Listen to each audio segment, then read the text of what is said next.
इतकी जड झालेली. काय पाहिजे? निद्रापद. जाओ सो जाओ.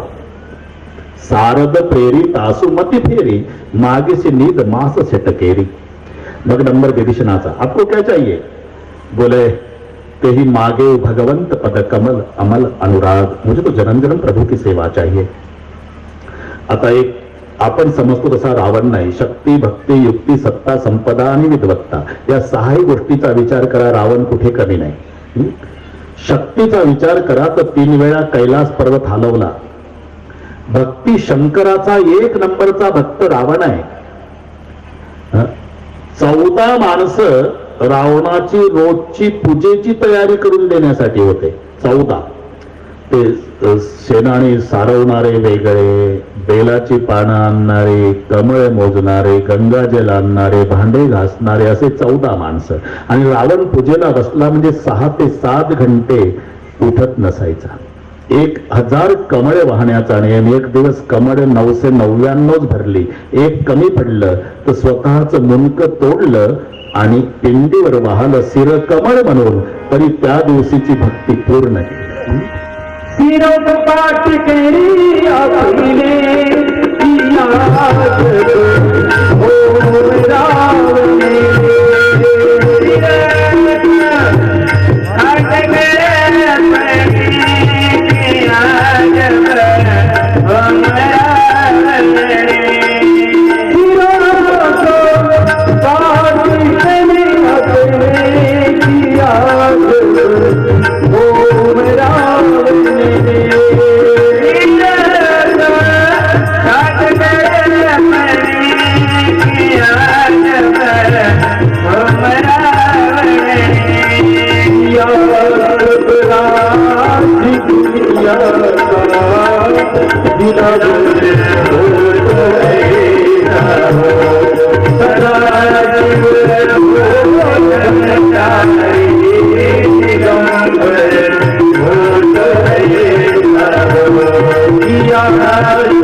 मुंडकं तोडून वाहलं पिंडीवर, तरी भक्ती पूर्ण केली.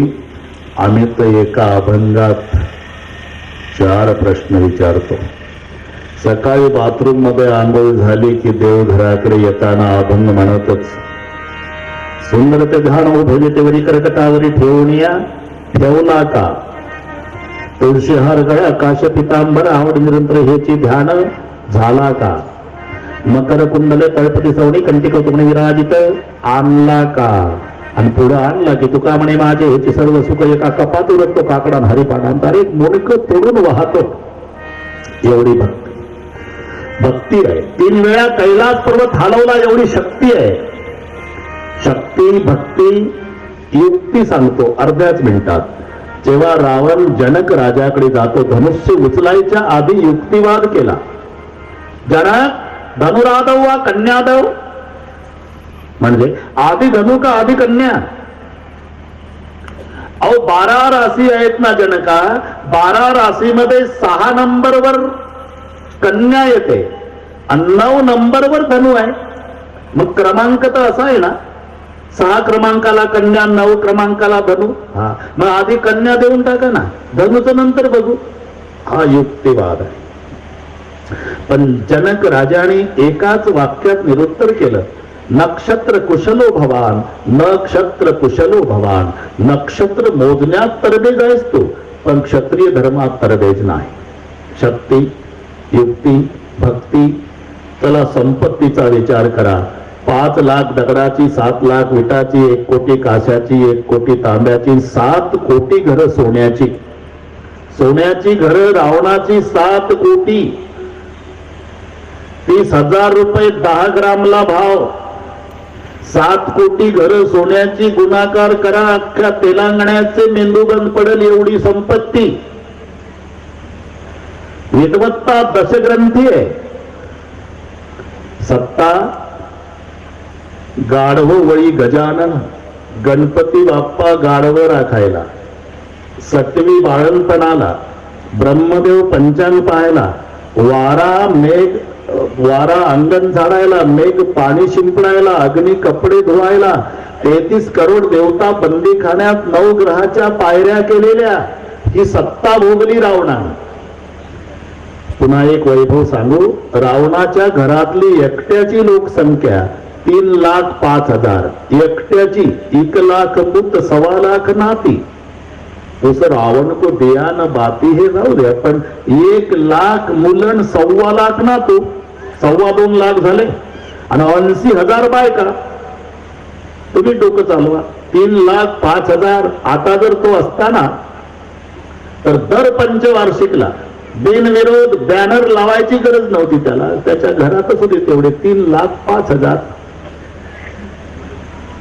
इंद्रजितासारखा पुत्र, कुंभकर्णासारखा बंधू, कुबेराचा खजाना लुटला, नागकन्यांचं अपहरण केलं, लंकेमध्ये आपलं राज्य प्रस्थापित केलं आणि सेवक वर्गाला सांगितलं, जा रे, ते ऋषीमुनी साधू संत महात्मे आहेत ना, त्यांच्याकडून कर वसुली करा. जेव्हा ऋषीमुनी लंगोट्या लावून बसलेले ध्यानाला त्यांच्याकडे रावणाचे सेवक आले. आणि रावणाचे सेवक बर काय, टॅक्स आमच्याकडून कशाबद्दल? रुद्राक्षाच्या माळ्यावर टॅक्स आहे का रे सरकारचा? गोपीचंदनवर टॅक्स आहे का? मग जगण्यात अर्थ काय आम्हाला? रक्त दिलेलं बरं अशा सरकारला.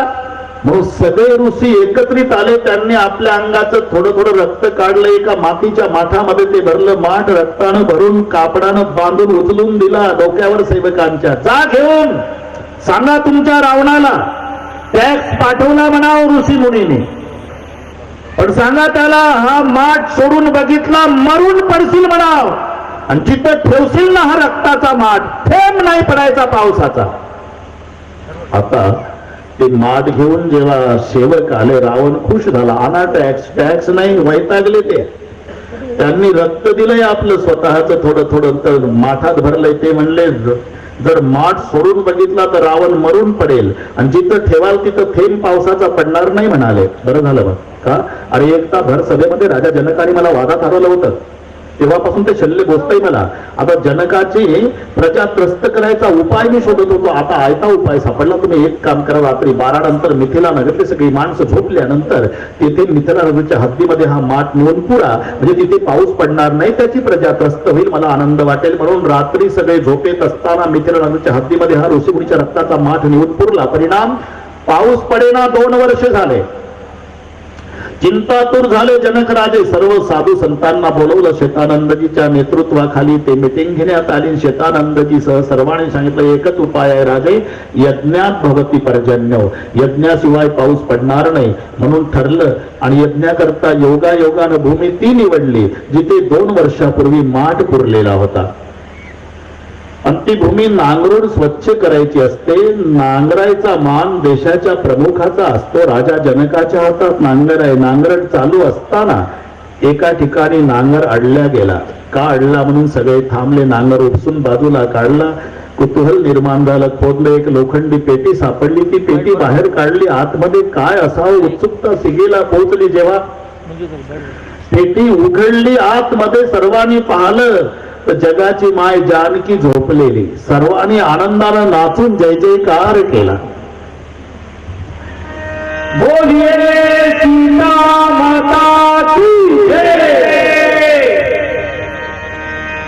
आता एक लक्षात घ्या, सीता हे कोणत्या ब्राह्मणानं ठेवलेलं नाव नाही. पहिली ती भूमी कन्या आहे, मग सीता आहे, आणि मग जानकी आहे. भूमी कन्या, पण भूमीतून बाहेर काढलं कोणी? नांगराने नाही, नांगराच्या फाळाच्या शेवटच्या टोकाने. नांगराला हिंदीमध्ये हल म्हणतात, आणि नांगराच्या फाळाच्या शेवटच्या टोकाला सीत म्हणतात.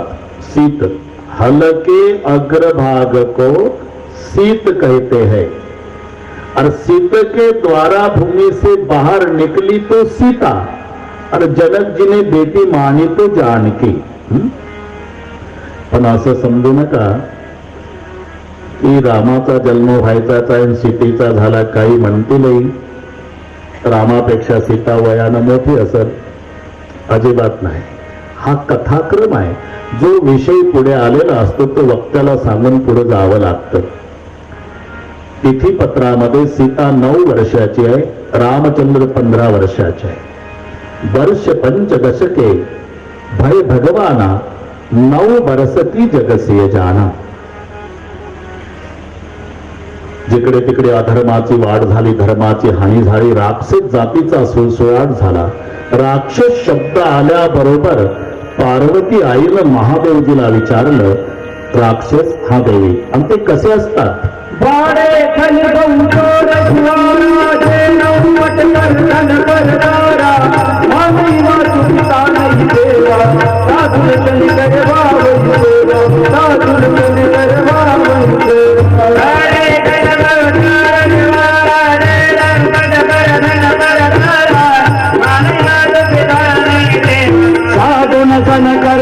वैसेवा साधुर चल करवा वैसेवा बाडे खल गौचोर शिवाराजे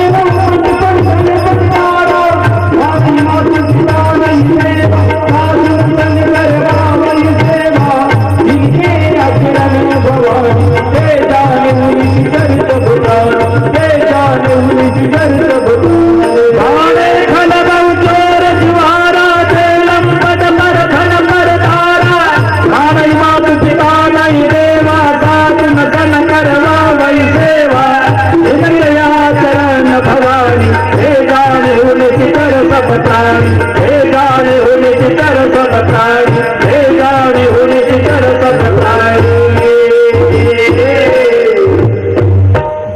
खलबव चोर जिवारा, जे जुगार खेळतात, चोऱ्या करतात, मायबापाला मानत नाही, साधू संतांची सेवा करत नाही, पार्वते त्याला राक्षस म्हणतात. जिनके यह आचरण भवानी ते जाणेव निश्चितर सब प्राणी. पृथ्वी सर्व सहन करते पण पापाचा अतिरेक झाला म्हणजे पृथ्वीला ते वध सहन होत नाही. मग पृथ्वी गायीच्या रूपामध्ये आपला पिता ब्रह्मदेव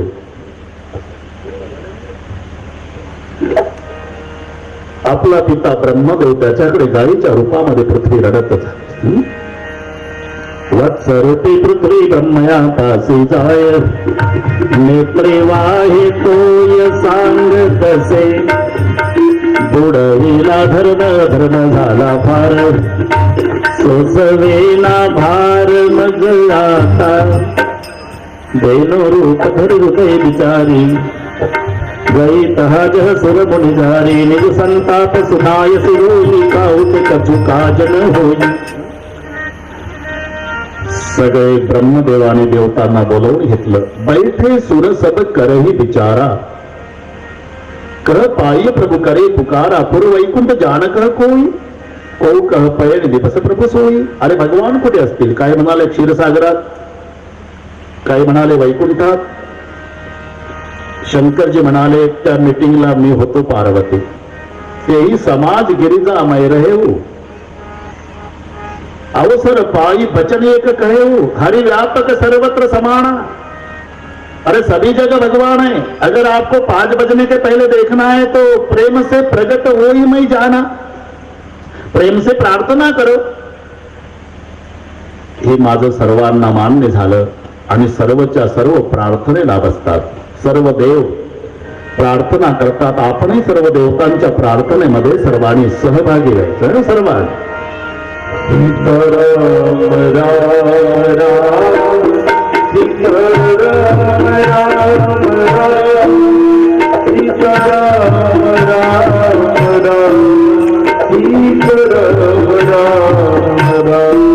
सीताराम राम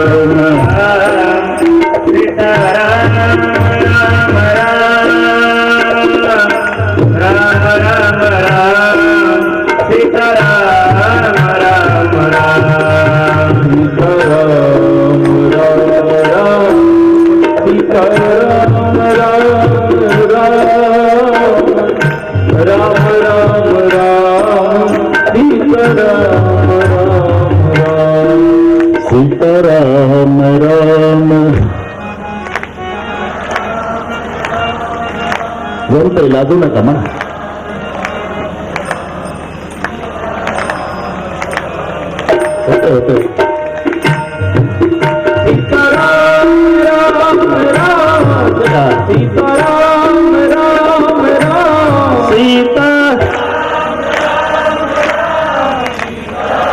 शाबास.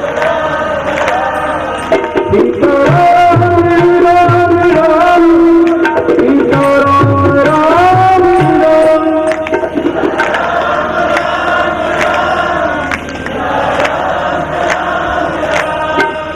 सीताराम राम राम सीताराम राम राम राम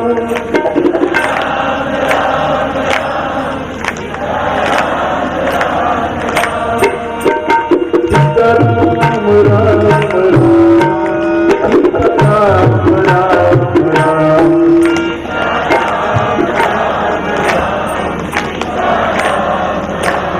जय जय पुरनायक गणमुखनायक प्रणत पाल भगवंता सीताराम राम राम सीता. म्हणा सर्वांनी.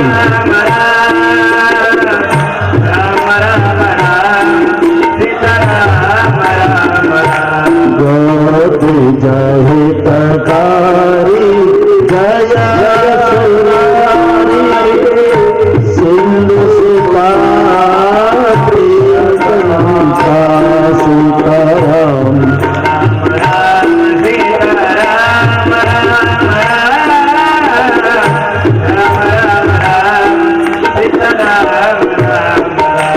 पालन सुरधरणी अद्भुत करणी मर्मन जानी कोई सीताराम राम राम सीता.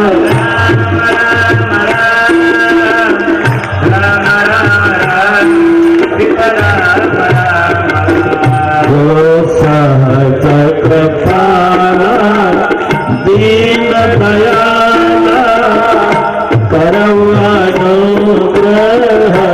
सोये सीताराम राम राम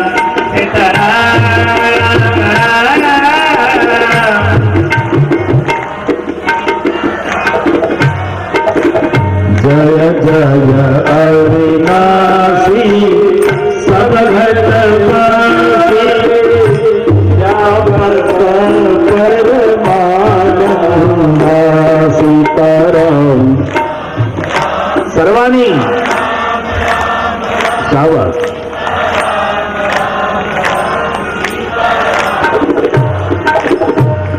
अविगत गोपीत चरित पुनीत माया रहित मुकुंदा सीताराम राम.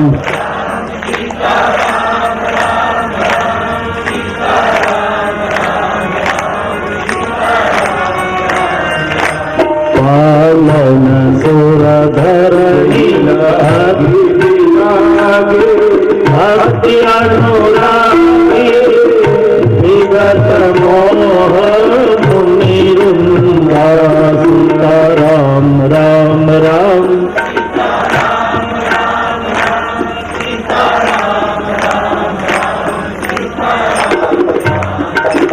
निशिबासर धावई गुण गण गावई जयति सच्चिदानंदा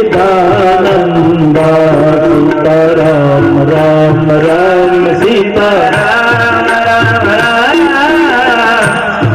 राम राम सीताराम राम जय सस्ती उपाय बीज बनाई संग सहाय न दूजा सीताराम राम राम सीताराम राम राम राम राम सीताराम राम करहु आधारी चिंता हमारी जानिय भगती न पूजा सीताराम राम राम सीताराम राम राम राम राम सीताराम राम भव भय भंजन मुनि मन रंजन गंज मंगन विपति बरूढ़ा सीताराम राम राम सीता राम राम राम राम राम राम सीता राम राम कमवाणी खाई सयानी शरण सकल सुर जोधा सीताराम राम राम सीता राम राम राम राम राम सीता राम राम सावत सुति शेषा ऋषय शेषा रघुपुरी महिजाना सीताराम राम राम सीता राम राम राम राम राम राम सीता राम राम जोहि दीन प्रियारे वेद पुकारे प्रभु सो श्री भगवाना सीताराम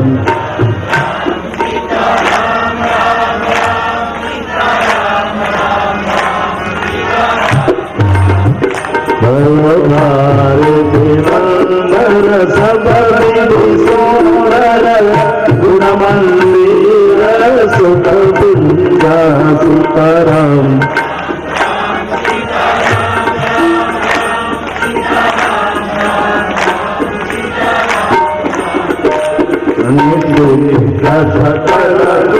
पर भया नमक नाथ पद गंगा सीताराम राम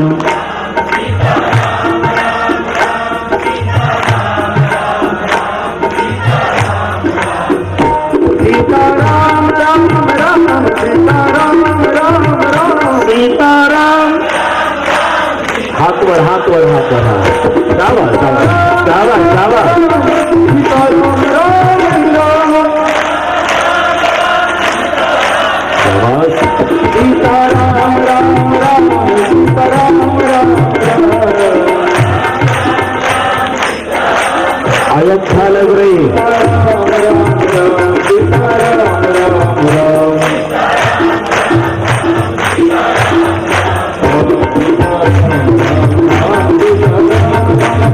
सीताराम राम राम सीताराम राम राम सीताराम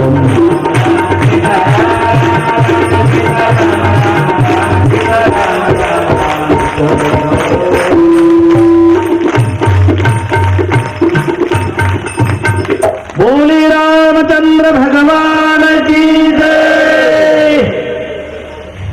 आकाशवाणी झाली. आपण निश्चिंत असा.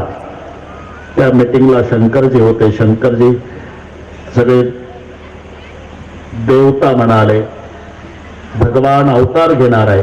मग आपणही अवतार कार्यात मदत करण्यासाठी सर्व देवतांनी वानर व्हायचे आहे. शंकर जी म्हणाले बहुत खुशी की बात, आप सब देवता बंदर बनोगे अगले जन्म में, तो मैं भी सबसे बड़ा बंदर बनूंगा, मेरा नाम बजरंग बली होगा. पण तुका म्हणे रुद्रा अंजनीची या कुमारा. अंजनीच्या तपासाठी महारुद्र आले पोटी. आता तुलसीदासजी कथा बदल करतात. 4:15 झाले. आपण फुलं वाटून देऊ. आता फुलं प्रत्येकाला वाटायची गरज नाही. एक 4-5च्या ग्रुपमध्ये दिलं का ते एकमेकाला देतात. फार फुलं तोडून सुद्धा देतील मावल्या एकमेकीला. पण प्रसाद संत तुलसीदासजी त्या नगराचा उल्लेख करतात ज्या नगरामध्ये भगवान रामचंद्र अवतीर्ण होऊन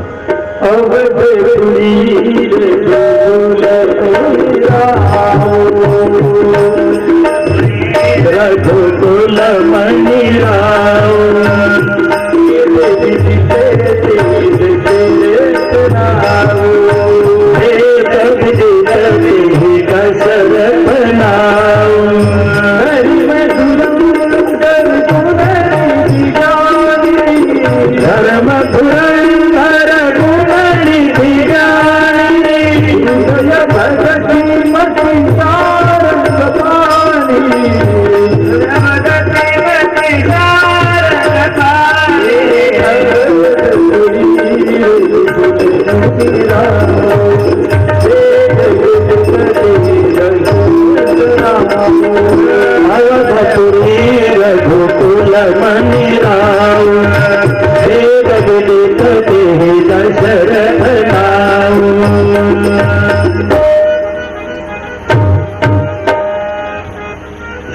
नदीच्या काठाला बसलेलं सुंदर असं नगर, ज्या नगराचे राजे दशरथ जे आहे, अनेक राण्यांपैकी 3 प्रमुख राण्या कौशल्या, सुमित्रा, कैकेयी, सगळ्या गोष्टीची अनुकूलता राजे दशरथीच्या जीवनामध्ये असली तरी एका गोष्टीची उणीव आहे. राजाला पुत्र नाही आणि याचंच नाव जीवन आहे. जीवन जिसको जब भी मिलेगा अधूरा ही मिलेगा और परमार्थ जिसको जब भी मिलेगा तो पूरा ही मिलेगा. 5 रुपए में गेहूं की बोरी उठा के ट्रक में फेंक देता हमाल खरीद सकता नहीं, और जो 500 बोरियां खरीद सकता है वो सेठ जी उठा सकता नाही. कोठे काही एक आहे एक नाही. खायला भरपूर आहे, खाणारं कोणी नसतं. खाणारे भरपूर असतात, खायला काही नसतं. दशरथजीच्या जीवनात त्या गोष्टीची उणीव आहे.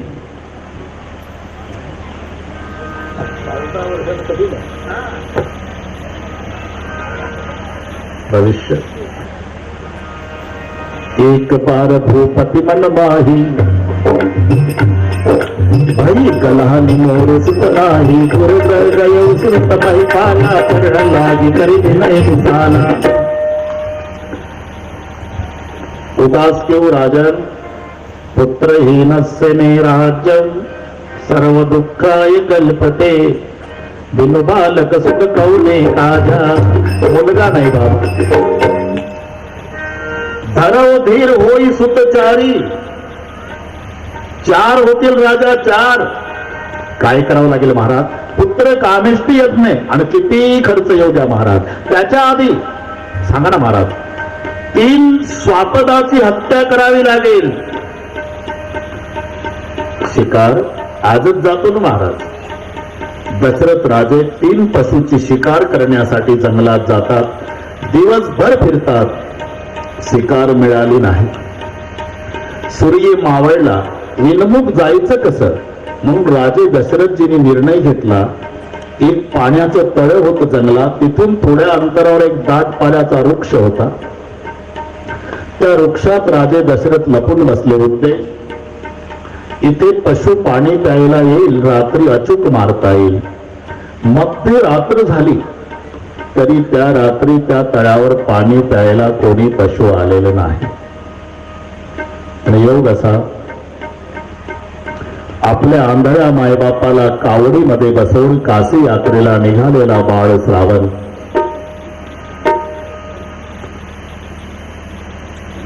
पिता यज्ञदत्त आणि क्षुद्री माता ही श्रावणाच्या आंधळ्या मायबापाची नावं मानस रत्नावलीमध्ये आलेली. अंधे माँ बाप का इकलौता बेटा श्रावण, पिताजी का नाम था यज्ञदत्त और माता क्षुद्री. कावडीमध्ये बसवून काशी यात्रेला निघालेला. सायंकाळीच तहान लागली आंधळ्या मायबापाला, पण त्यांनी विचार केला आपल्यासारखे निर्दयी मायबाप जगात तरी असतील का? घामाघूम होतंय लेकरू, त्याच्या खांद्यावर आमचा दोघाचा बोजा आहे. एवढ्या भयानक जंगलात पाण्याला जाईल कुठे म्हणून रात्री 12 पर्यंत तहानेचं दुःख सहन केलं, पण नाईलाज झाला. आणि 12 वाजता रात्रीच्या मायबाप म्हणाले, श्रावणा, सायंकाळपासून तहान लागली बाळा, पण किती त्रास द्यायचा तुला, म्हणून आम्ही सहन केलं दुःख. आता मात्र प्राण जातो पाण्या वाचून, आम्हाला पाणी पाच. श्रावणाने ती कावड लटकवून दिली. पाण्याच्या शोधार्थ श्रावण तिथे आला जिथे थोड्या अंतरावर दाट पाल्याच्या वृक्षात राजा दशरथ शिकार करण्यासाठी टपून बसलेला. रात्रीचे 12 वाजलेले. श्रावणानं तळ्यातलं पाणी बघितलं. आनंदाला पारावार नाही श्रावणाच्या. निर्धनाला धन प्राप्त व्हावं एवढा आनंद झाला. श्रावण गुडघ्या इतक्या पाण्यात गेला. कमंडलू पाण्यामध्ये बुडवला. भांड भरतानाचा जो आवाज होतो नैसर्गिक नियमाप्रमाणे तो बुडबुड बुडबुड आवाज भांड भरताना झाला. दशरथ राजाच्या लक्षात आलं. लक्षवेधी बाण मारण्यात तरबेज राजा दशरथाच्या लक्षात आलं कोणीतरी पशु पाणी पितय. अचूक बाण सुटला राजाचा. शू सू सू आवाज करीत श्रावणाच्या मरमी लागला. श्रावण धप्प दिसी खाली कोसळला. कमरेपासून अर्धा पाण्यामध्ये अर्धा जमिनीवर उलटा पडलेला श्रावण गडबडाला होतो. व्यथा सहन होत नाही. छातीमध्ये फसलेला बाण डाव्या हाताने उपसण्याचा प्रयत्न करतो. श्रावण जसा जसा बाण उपसत होता तसं रक्त उसळी मारून वर येत होतं. बाण उपसून फेकला बाजूला, पण रक्तस्त्राव एवढा जोरात की छाती रक्तानं माखली. खाली उतरलं रक्त, पाणी काठाचं तांबडं झालं. पाय झटकतो, मान झटकतो, डोळे फिरवतो, श्रावण आचके देतो. तरी त्याही वेळेला आडवा झालेला कमंडलू, तहानलेल्या मायबापासाठी ते लेकरू असं मूठ आवळू आवळू धरत होतं. अर्धच राहिलं होतं पाणी. एवढ्याही वेदना सहन होत नव्हत्या तरी मायबापासाठी पाणी अर्ध भांड राहिलं. पण मनुष्य वाणीनं वरडून खाली कोसळल्यानं दशरथाच्या लक्षात आलं कोण्यातरी मानवाची हत्या आहे, पशु नाही. दशरथजी झाडावर उतरले, झपाझप झपाझप पावलं टाकी तिथपर्यंत आले. ते पुढचं दृश्य पाहिलं. एवढा पराक्रमी शूरवीर राजा दशरथ, पण पुढचं दृश्य पाहिल्यावर राजा दशरथ जागेवर लटलट लटलट कापू लागला. काय दिसलं? गोरा पान श्रावण, काळा कुरळ्या जटा विखुरलेल्या, पाय अस्तव्यस्त पडलेले, बाण बाजूला उपसून फेकलेला, छाती रक्तानं माखलेली, रक्त खाली उतरलं, पाणी काठाचं तांबडं झालेलं. आणि त्यावेळेला मूठ आवळून धरत राहिलेलं अर्ध भांड कमंडलू मध्ये पाणी. आणि राजा दशरथावर दृष्टी स्थिर झाली. राजानं वाकून नमस्कार करून विचारलं, कोण रे बा? तुम्ही सांगा कोण? मी अयोध्येचा राजा दशरथ. दशरथ? हो बाळा, ऐकून होतो महाराज, खूप पराक्रमी आहात म्हणे. देवाच्या राजाला, इंद्राला युद्धात मदत करता म्हणे. आज काय पराक्रम गाजवला राजा? एका आंधळ्या मायबापाचा आधार संपवला. राजा, तुझ्या हातून माझा प्राण जातो याबद्दल मी रडत नाही. जन्म झालेल्याला मृत्यू ठरलेला आहे. एक दिवस मरावं लागतं. कदाचित माझं मरण विधी लिखित तुझ्याच हातात असेल राजा, त्याच्यात तुझा दोष नसेल. पण मी का मरताना रडतो? बस एवढं ऐकून घे राजा. एक नैसर्गिक नियम असा आहे राजा, मायबाप लेकराचं संगोपन करतात, लालन पालन करतात, त्याचे लळे पुरवतात. हा नियम सर्वांना माहिती आहे. पण माझ्या नशिबाला तो नियम नव्हता. कारण माझे मायबाप आंधळे आहेत राजा, दोघालाही नाही दिसत, जन्माचे आंधळे. मायबाप उठायच्या आधी मी उठायचो राजा. देवधर्माला जातील, कुठं खड्ड्यात पडते म्हणून हाताला धरून न्यायचो, पुन्हा आणायचो, त्यांना आंघोळा घालायचो. दुपारचं जेवण, रात्रीचं जेवण अंथरून पांघरून करायचो. आणि झोप लागेपर्यंत मायबापाचे पाय चपायचो राजा. आणि त्यांना झोप लागल्याची खात्री झाली मग मी जेवायचो आणि झोपायचो. एक दिवस मायबापाचे पाय चपत असताना माझी आंधळी आई, माझा आंधळा बाप मला म्हणाले, श्रावणा, काय आई, काय बाबा? मानवाचा जन्म पुन्हा नाही म्हणतात. नाही आई, शेवटची पाळी एक मनुष्य जन्म. आमची एक इच्छा आहे बेटा. बोला नाही.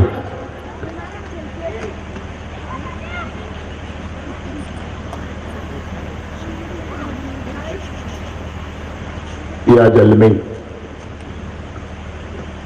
काशी विश्वनाथाचं दर्शन व्हावं. तेव्हाच निर्णय घेतला राजा. कावड तयार केली.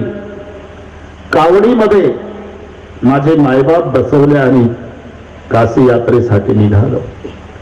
माझ्यावर एवढं प्रेम, एवढं प्रेम माझ्या आंधळ्या मायबापाचं. तहान लागली सायंकाळी म्हणे, पण कुठे जाईल बाळ एवढ्या जंगलात म्हणून सांगितलं नाही मायबापाने. प्राण जाण्याची वेळ आली, मध्यरात्री सांगितलं, पाणी पाज बाळा.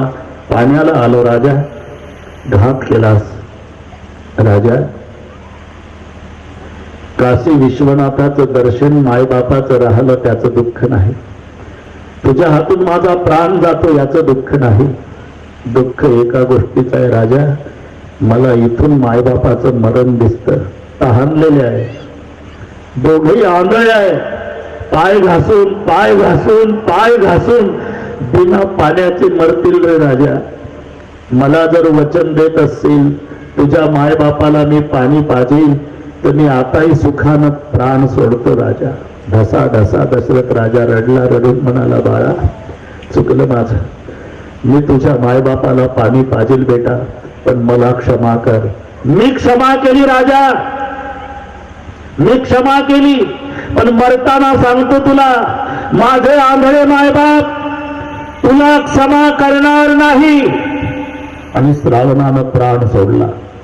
तो कमंडलू राजा दशरथानं पुन्हा पाण्यानं धरला. मातृपितृ भक्त श्रावणाला साष्टांग दंडवत घातला आणि पाऊल खुणावरून मध्यरात्री राजा त्या दिशेनं निघाला जिथे आंधळे मायबाप शोक करीत होते. 50 फुटावर राजा उभा राहिला. त्या दोघालाही दिसत नाही आणि दशरथ राजा बोलत नाही. राजा का बोलत नाही? पाणी घ्या म्हणावं तर बदललेला आवाज हे आंधळे ओळखणार आहे आणि बदललेला आवाज गेल्यावर ते विचारणार आहे तू कोण आहे. मला सांगावं लागेल मी अयोध्येचा दशरथ आहे. मग ते दुसरा प्रश्न विचारतील, तू पाणी घेऊन आला, आमचा श्रावण कुठे आहे? आणि काय उत्तर देईल या मायबापाला? म्हणून बराच वेळ राजा नुसता कमंडलू हातात घेऊन उभा आहे. त्यांची दोघांची चर्चा चाललेली. आता आई जास्त हळवी असते. थोडा जास्त उशीर झाला म्हणून आंधळी माय आंधळ्या बापाला म्हणू लागली, का हो, बऱ्याच वेळीच गेलं पाण्याला लेकरू, इतका उशीर लागायला नको होता. जंगल भयानक दिसतंय हो.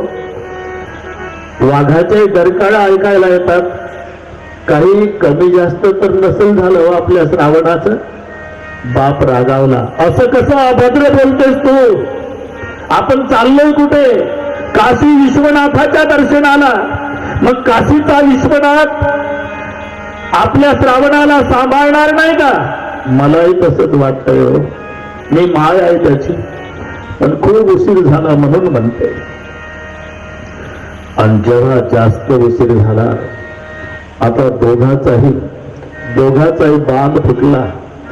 माई रडायला लागली आणि बापही रडू लागला. श्रावणा, अपरात्री आणि एवढ्या भयानक जंगलात तुला पाण्याला पाठवला म्हणून रुसला ना माझ्या राजा. तुझा दोष नाही, आम्ही मर्यादा सोडली रे. रात्रंदिवस दोघाचाही बोजा तुझ्या खांद्यावर थकून जायचा बेटा. आता पाणी मिळालं नसेल तसाच वापस ये. काशी विश्वनाथाच्या दर्शनाची इच्छा नाही, पाणी प्यायची इच्छा नाही. आता एकच इच्छा आहे, आम्हा आंधळ्याचा मायबाप आमचा श्रावण मरायच्या वेळेला आमच्या जवळ असावा, एवढीच इच्छा आहे बेटा. या ऐकू ऐकू राजा दशरथ रडत होता. आणि जेव्हा हंबरडा फोडून मायबापाने रडायला सुरुवात केली, त्यांच्या लक्षात आलं इतका वेळ लागूच शकत नाही, काहीतरी लेकराचं कमी जास्त झालं. आणि म्हणून मायनं तर हंबरडा फोडला. श्रावणा, वडीलही आक्रोश करू लागले. श्रावणा, आणि सगळे बळ एकवटून जेव्हा दोघांनी पाषाणाला पाजर फुटल असा आक्रोश केला. श्रावण, झपाझप पावलं टाकतच राजा दशरथ पुढे आला. राहवलं नाही राजाला. मायबाप पाणी घ्या. बदललेला आवाज ओळखला. कोण आहात तुम्ही? अयोध्येचा राजा दशरथ. दशरथ हा मायबाप. का पाणी घेऊन आला? आणावं लागलं मला. म्हणजे या भयानक जंगलात आमच्या निरपराध श्रावणावर हिंस्र पशून हल्ला केला की काय राजा? नाही मायबाप, नाही. जंगलातल्या पशुला दया असते मायबाप. त्याच्यापेक्षा खालच्या दर्जाचा पशु, अयोध्येचा पशु, त्या अयोध्येच्या पशुचं नाव दशरथ आहे. आणि त्या दशरथ नावाच्या जनावरानं मारलाय श्रावण तुमचा. काय राजा, आमचा श्रावण मारला? अरे मायबापाच्या कमरड्यात बुटा भरल्या लाता घालणारे लेकर जन्माला आलेत राजा. श्रावण आमचा नात्यानं मुलगा होता राजा, पण आधारानं आमचा मायबाप होता. आमचा आंधळ्याचा मायबाप मारला आणि पुन्हा तोंड दाखवायला आला. फेक पाणी, पाणी पिणार नाही, प्राणी ठेवणार नाही. पण लक्षात ठेव राजा, आम्ही आमच्या पुत्राच्या वियोगानं मरतो, तू तुझ्या पुत्राच्या वियोगानं मरशील. आज आमचा श्रावण पाणी पाजायला नाही राजा, अरे तुझं एकही पोर तुला मरायच्या वेळेला पाणी पाजणार नाही. आणि गतप्राण झाले आंधळे बाळ. तिघाची एकत्रित चिता रचून दशरथ राजे दहनविधीचा कार्यक्रम उरकून अयोध्येत येतात. एकच मिनिट घेतो, एवढा ऐका. अजून उजाडलं नाही, रात्रीचा प्रसंग आहे, पहाट आहे, अंधार आहे आणि राजा आल्या आल्या कौशल्याच्या सुमित्रेच्या महाली गेले नाही, कैकईच्या. एक मिनिटाकरता एवढं बार काही नाही का. कैकईच्या महाली गेले, दार वाजवलं, दार उघडलं, आत गेले आणि आईच्या जवळ मुलगा रडतो तसा ढसा राजा कैकई जवळ रडू लागला. कैकई चकित झाली, एवढा शूरवीर पराक्रमी माझा पती, इंद्राला लढाईत मदत करायला पराक्रम मी पाहलाय माझ्या पतीचा स्वतः, आणि एवढा शूरवीर पती आता ढसा ढसा का रडतो. म्हणून कैकईनं चिंतेत राहून विचारलं, पतिदेव रडताय तुम्ही? हा देवी, कारण जंगलातून जिवंत घरी वापस आलो म्हणून. काय झालं? स्वतःला लेकरू होण्यासाठी गेलो आणि दुसऱ्याचं एकुलतं एक गोरगोंत लेकरू मारून आलो काही. आणि ते जेव्हा लेकरू मेलं ना, तेव्हा त्याचे आंधळे मायबाप अजून डोळ्याकडून चित्र जात नाही. तडफडून पाय घासून बिना पाण्याचे मेले. आणि नुसतं मेले नाही, मला शाप देऊन मेले, तूही तुझ्या पुत्राच्या विरहानं बिना पाण्याचाच मरशील म्हणाले. हे फक्त कैकईजवळ सांगितलं. आणि त्या दिवसापासून, अजून एक मिनिट घेतो, त्या दिवसापासून कैकई या गोष्टीचा अभ्यास करत होती की माझ्या पतीला त्या आंधळ्यांचा शाप आहे, पुत्राच्या वियोगानं मरतील.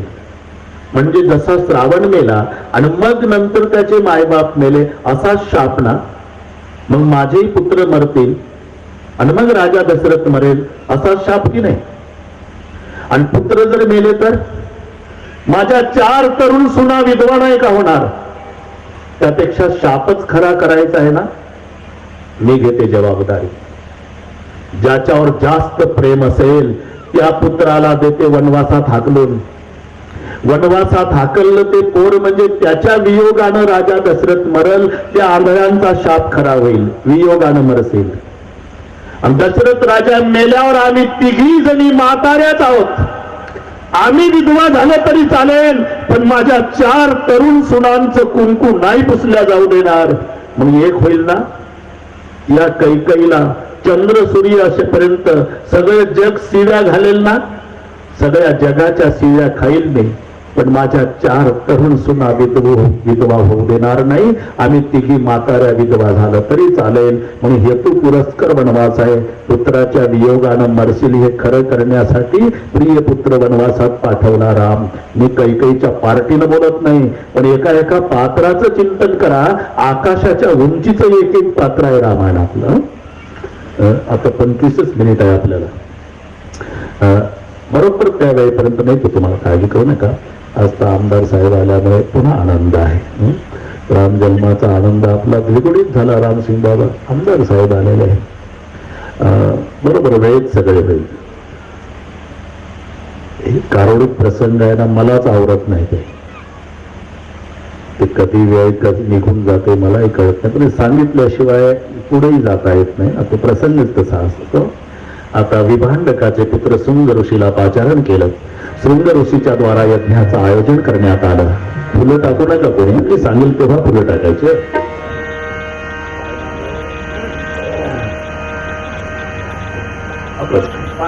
आणि जेव्हा यज्ञ नारायण अंतिम आहुतीत आली गई यज्ञ कुंड, तो यज्ञ नारायण प्रकट हो गए. सभी ने जय जयकार किया.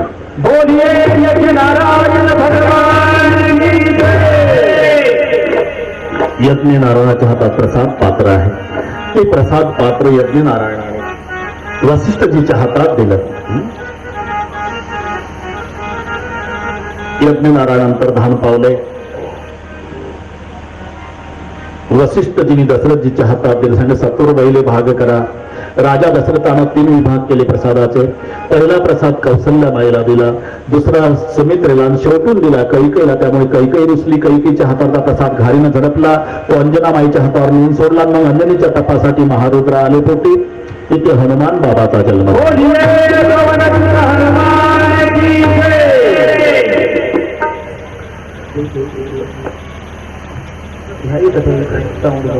अर्धा अर्धा प्रसाद दोघीने कैकेयीला दिल्यामुळे कैकेयीला 2 पुत्र. पण या रामायणामध्ये कैकेयीला 1 पुत्र आहे, सुमित्रेला 2 आहे. म्हणून हाही 1 मिनिटात भाग सांगतो आपणाला. प्रसाद आणे पद्धतीत वाटलेला आहे. 16 आणे, त्याचे 2 भाग केले. 8 आणे 8 आणे 8 आणे प्रसाद दिला कौसल्याला, राहिला 8 आणे. त्याचे 2 भाग केले. 4 आणे 4 आणे 4 आणे प्रसाद दिला कैकेयीला, राहिला 4 आणे. त्याचे 2 भाग केले. 2 आणे 2 आणे 2 आणे प्रसाद दिला कौसल्याला, 2 आणे दिला कैकेयीला. दोघीलाही सांगितलं राजा दशरथाने, तुम्हाला जो शेवटून प्रसाद दिला मी 2 आणे 2 आणे, तुम्ही दोघेही द्या सुमित्रेला. दोघींनाही सुमित्रेला दिला. आणि सुमित्रेनं प्रसाद हातात घेऊन सांगितलं, कौसल्या कैकेयी तुम्ही दोघींनी मला प्रसाद दिला, भगवंत करो मला 2 पुत्र होऊन जर झाले तर तुझ्या प्रसादाचा मोबदला 1 मुलगा तुझ्या मुलाच्या सेवेत लावील ताई, आणि तुझ्या प्रसादाचा मोबदला 1 मुलगा तुझ्या मुलाच्या सेवेत लावील. म्हणून सुमित्रेला 2, लक्ष्मण आणि शत्रुघ्न लावला भरताच्या सेवेत, लक्ष्मण लावला रामाच्या सेवेत. मी दोन्ही आपल्यापुढे प्रवाद मांडले, योग्य ते स्वीकारा. अस्ति गरदन तुझ्या कांता धर्मशास्त्राचे डोहाळे पुसावे, त्यांचे पुरवावे मनोरथ. आणि तो दिवस उजाडला. नवमी 15 तिथ्यानी लाईन लावली तरी प्रभून एकच तिथी स्वीकारली, तिचं नाव नवमी आहे. कारण हा पूर्णांक आहे. लक्षात घ्या. कोणी तुम्हाला प्रश्न विचारला, जगातला सर्वात स्वतंत्रपणे मोठा अंक कोणता, याचं उत्तर 9 आहे. 9 पेक्षा मोठा अंक नाही, स्वतंत्र मोठा. काही म्हणतील 10 नाही का कळत, तुम्हाला कळतं ना. मग 9 पेक्षा मोठा आहे ना 10 आहे, पण स्वतंत्र मोठं नाही, शून्याचा पाठिंबा घेऊन मोठं झालं 10. असं कोणाच्या बळावर कोणी मोठं होईल. मग शून्यानं घेतला पाठिंबा काढून तर एकचे काय हाल होईल. म्हणून जगातला स्वतंत्र मोठा अंक 9 आहे आणि तो स्थिर आहे, कुठेही फिरवा त्याच्यात बदल नाही. 9 दुने 18 8 1 9 3 27 7 9 36 6 3 9 5 45 4 9 5 9 सकळ 54 4 9 5 9 63 6 3 9 8 72 7 2 9 9 81 8 9 1 9 सरळ नाही आडवं लावा. 9 दुने 18 8 1 9 18 36 6 3 9 36 दुने 72 7 2 9 72 दुने 144 4 अधिक 4 अधिक 1 बरोबर 9. घरी जाऊन रात्रभर कागद काळे करा तरी 9च. तुलसी कहीस राम तो केवढ भजत निशंक आदि अंत मी एक है जैसा 9 का अंक. म्हणून नवमीची निवड झाली. सूर्याचा उदय झाला. चैत्र शुद्ध नवमीच्या दिवशी सूर्योदय झाला. आनंदाला पारावार नाही. चलो अयोध्या में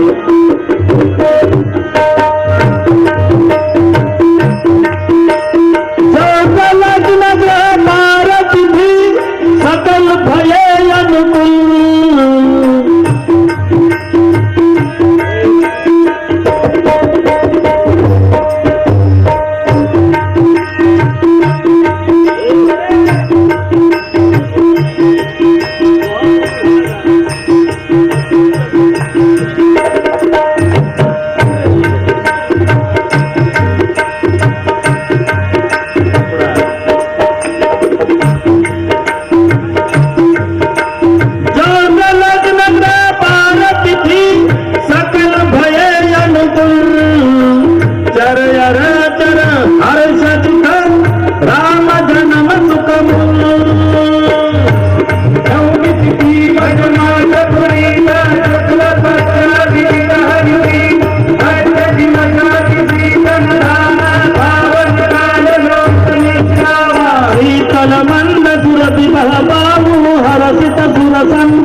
गगन विमल संकुल सुर जूता गावई गुण गंधर्व परुथा. सब देवता आसमान में देख रहे, अयोध्या की ओर सुमन वृष्टि हो रही, गंधर्व गा रहे, बाजे बज रहे, अप्सराएं नाच रही. अयोध्या की बात भर गई सुमन की अंजलि साथी का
ज्यांना मिळाला त्यांनी खायचा. टाळ्या वाजवायला हात रिकामे.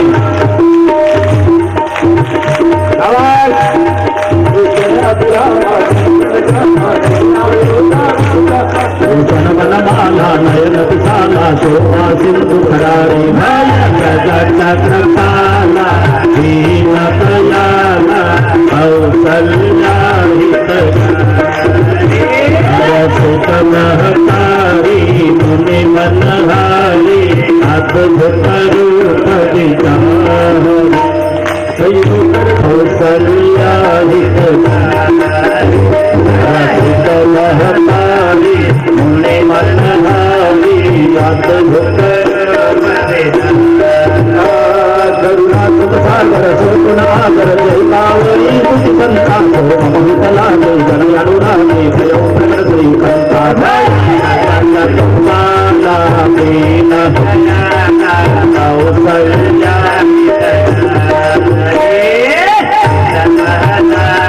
मुनि मनहारी अद्भुत रूप ब्रह्मांडा माया रोम प्रतिवेद कही मौर शोभासी उपहासी सुलभ भूजन पुरनर हे दीन दयाला कौसल्या हितकारी हरचित महतारी मुनि मनहारी उपराज बगाना प्रभुमताना चैत कथा सुवाई मात बुझाई चरित्र सुत दीन दयाला कौसल्या हितकारी हरचित महतारी मुनि मनहारी अद्भुत रूप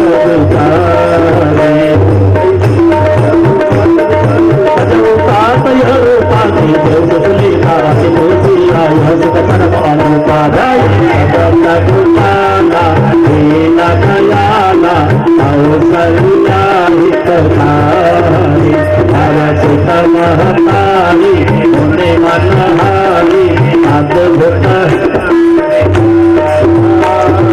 वचन सुजाना लोकन ठाना हुई बारक सुर भूपाय जगत जगावै हरिपद पावै चोल करे भो पावै जगत कृपाला दीन दयाला कौसल्या हितकारी महतारी मुनि मनहारी अद्भुत रूप विचारी सर्वाणी सर्वाणी म्हणा राजा राम राम राम सीता सर्वाणी शाबाश शाबाश राजा राम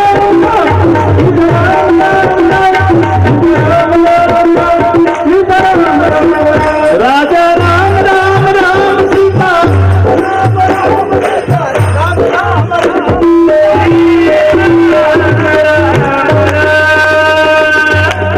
शाबाश नाते हो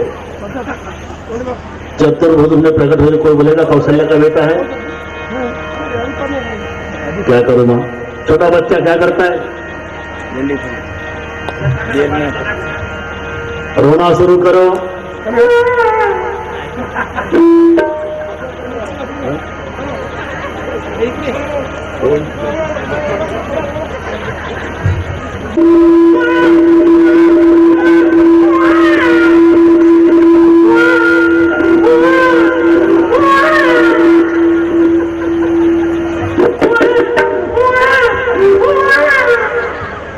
दूसरी दास्य जय हो महाराज क्या हो सुमित्रा मां ने 2 बेटे का जन्म दिया. वास्तविक रामाचा जन्म चैत्र शुद्ध 9वें दिवस सोमवार, भरताचा जन्म चैत्र शुद्ध 10वें दिवस मंगळवार, लक्ष्मण शत्रुघ्नाचा जन्म चैत्र शुद्ध एकादशी दिवस बुधवार.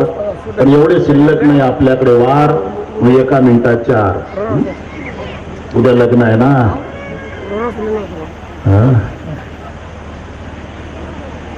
आनंदाला पारावार नाही. 2 पार्ट्या झाल्या. जेवढे पुरुष होते का नाही अयोध्येतले ते दशरथ राजाकडे गेले, आणि जेवढ्या महिला होत्या त्या कौसल्याकडे गेल्या. दशरथ राजाला सगळे पुरुष म्हणतात, बधाई हो महाराज, जय हो महाराज. महाराज दशरथ जी की अंगना हो, बजी रही आज बधाई. दशरथ जी अंगना हो, बज रही आज बधाई.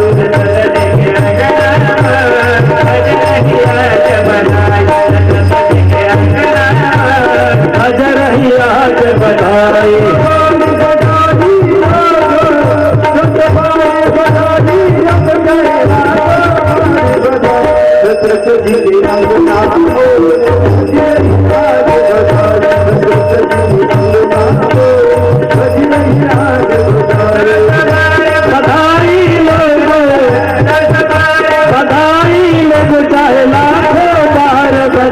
दशरथ के अंगना में बज रही आज बधाई. दशरथ के अंगना में बज रही आज बधाई. आज के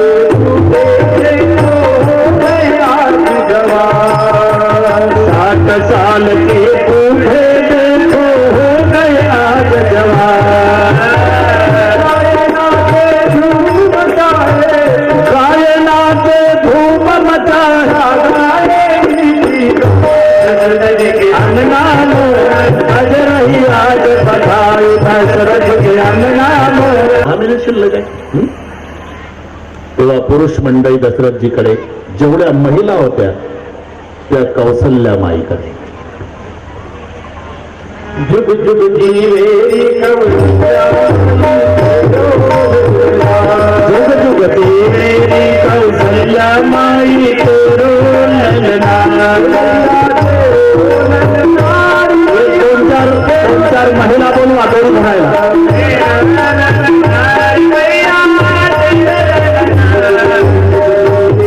दोन चार कौसल्या माता या.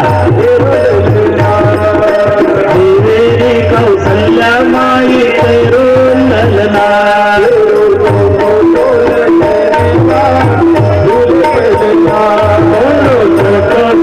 ललनवा झूले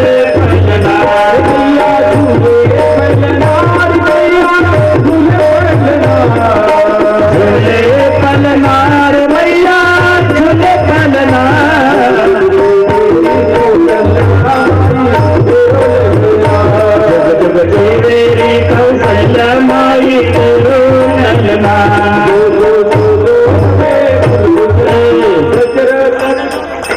पाळणा व्यवस्थित राम मजबूत भेटला व राम. ते तुम्ही दोघी जणी पाळणा पकडून ठेवा बरं का. त्या कौशल्या घेतील ओढून रामासहित पाळणा. तुम्ही मजबूत धरा. आता पाळणा होईल, नंतर निवेदक निवेदन देतील, त्यानंतर आरती होईल आणि त्यानंतर प्रत्येकाने जागा सोडायची. बोला.